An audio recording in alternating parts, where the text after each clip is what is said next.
पटल पर उपस्थित समस्त मातृशक्तियों को मेरा प्रणाम।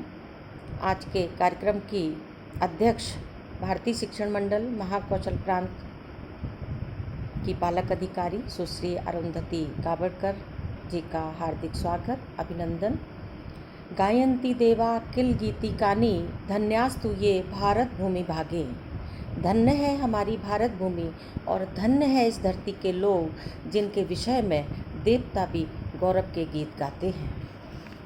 भारतीय स्वतंत्रता संग्राम का इतिहास वीरों, क्रांतिकारियों, देशभक्तों के नाम से भरा पड़ा है। स्वातंत्र वीर के नाम से प्रसिद्ध विनायक दामोदर सावरकर प्रखर राष्ट्रनायक, युग सचेतक, दृढ़ निश्चयी भारत माँ के महान सपूत का स्मरण करते हुए गर्व व गौरव का अनुभव कर रही हूँ। हमारे यहाँ वैदिक काल के ऋषि मुनियों ने कहा है कि जो लोग राष्ट्र की रक्षा करते हैं उनको स्वर्ग से भी बढ़कर महा जना तपा सत्यम लोक मिलता है।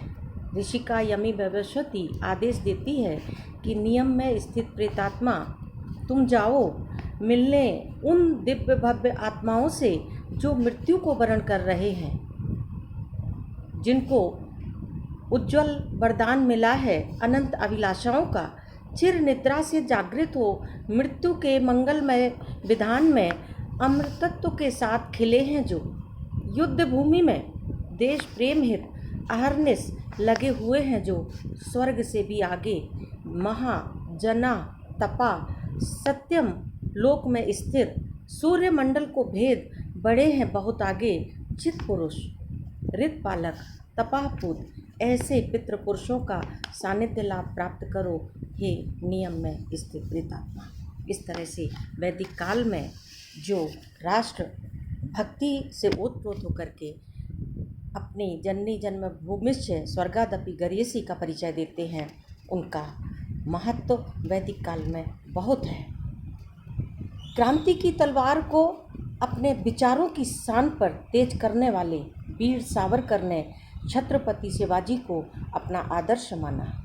बाबू सुभाष चंद्र बोस, भगत सिंह, लोकमान्य बाल गंगाधर तिलक जी जैसे विचारकों के साथ कंधे से कंधा मिलाकर राष्ट्रभक्ति की ज्ञान गंगा को प्रवहमान किया। अपने तीक्ष्ण राष्ट्रवादी चिंतन से विदेशी ताकतों से लोहा लिया।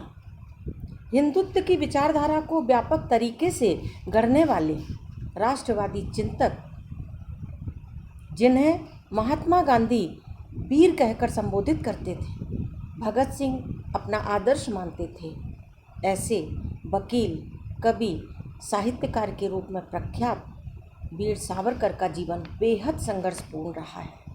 अपनी पूरी जिंदगी सावरकर ने देश के लिए बलिदान की है।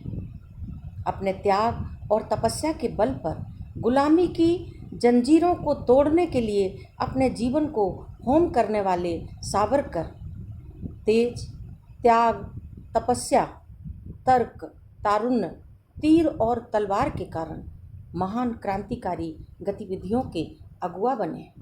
काले पानी की सजा को अपनी सृजनात्मकता से जेल की दीवारों को पत्थर से उकेर कर कविताएं लिखकर कठिन परिस्थितियों को आपने चुनौती दी। अपनी क्रांतिकारी गतिविधियों से कभी पीछे नहीं हटे। आलोचनाओं से कभी घबराए नहीं, बल्कि आलोचनाओं को वे स्वर्ण अवसर मानते थे, ताकि उनके मूलभूत सिद्धांत, उच्च आदर्श जो प्रेरणा और शक्ति के स्रोत हैं, लोगों को समझने का अवसर मिले।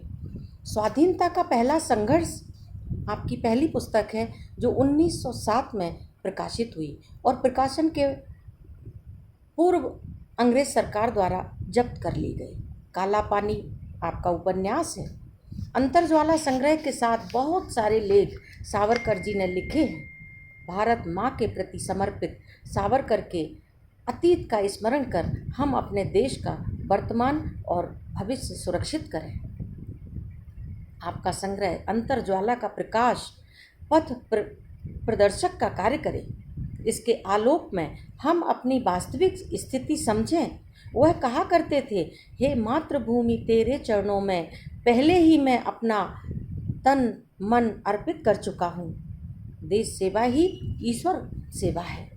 आज इस वेबिनार के माध्यम से राष्ट्र, धर्म एवं मर्यादा की रक्षा करते हुए हम सब वीर सावरकर की अंतर्ज्वाला का प्रकाश घर घर पहुंचाने का प्रयास करें। इस ज्वाला की चिंगारियां हिंदू हृदयों में राष्ट्र भावना और जातीय प्रेम के जज्बे को जागृत करने में महती भूमिका अदा करें।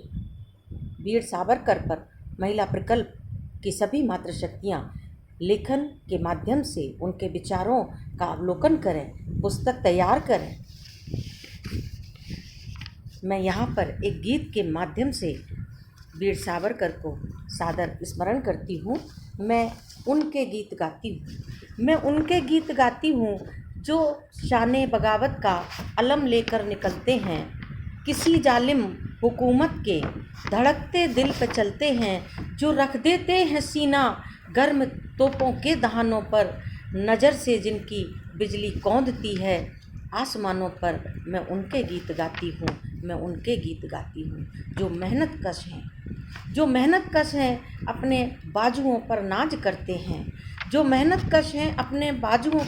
करते हैं, लहू से जालिमों के सींचते हैं। खेतियाँ अपनी कुचल सकते हैं जो मजबूर जर के आस्तानों को, वतन के नौजवानों में नए जज्बे जगाते हैं। मैं उनके गीत गाती हूँ। इन्हीं शब्दों के साथ जय हिंद, जय भारत।